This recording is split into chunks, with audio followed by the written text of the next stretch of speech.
صبر کا گھونٹ دوسروں کو پلانا آسان ہے، خود پیتے ہوئے پتہ چلتا ہے کہ ایک ایک قطرہ کتنا مشکل ہوتا ہے۔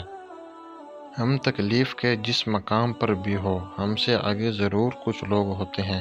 انہیں دیکھ کر ہمیں شکر کی لاٹھی تام لینی چاہیے تاکہ راستہ سہولت سے کٹ سکے۔ انسان ہمیشہ تکلیف میں ہی سیکھتا ہے، خوشی میں تو پچھلے سبق بھی بھول جاتا ہے۔ بے شک مشکل وقت بتا کر نہیں آتا، مگر سکھا کر اور سمجھا کر بہت کچھ جاتا ہے۔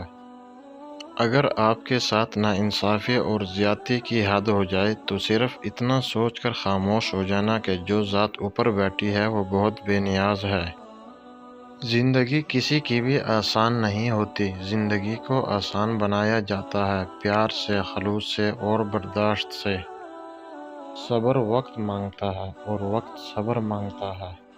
صبر خاموشی اور لا تعلقی کا بہترین انتقام ہے۔ صبر کرنے والا کامیابی سے محروم نہیں رہتا، چاہے اسے طویل زمانہ کیوں نہ لگ جائے۔ جب تجھ پر کوئی ایسی مشکل آ جائے جو تیرے بس سے باہر ہو تو صبر کر اور اللہ کی طرف سے کشادگی کا انتظار کر۔ زندگی اس طرح بسر کرو کہ دیکھنے والے تمہارے درد پر افسوس کے بجائے تمہارے صبر پر رشک کریں۔ صبر کا دامن ہاتھ سے نہ چھوڑو، کیونکہ ہر کام آسان ہونے سے پہلے مشکل تھا۔ اللہ نے جو دیا ہے وہ اسی کا ہے اور جو لیا ہے وہ بھی اسی کا ہے، اور ہر چیز کی مدت مقرر ہے، بس صبر کرو۔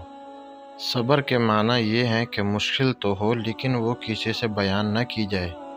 صبر سے رحمت کا انتظار کرو، جو چیز تیرے لیے ہے وہ تیرے لیے ہی ہے، اور دیر صرف حکمت پر مبنی ہوتی ہے۔ دکھ انسان کو یا تو ریت کی طرح ڈھا دیتا ہے یا پھر چٹان کی طرح کردرا اور سخت بنا دیتا ہے۔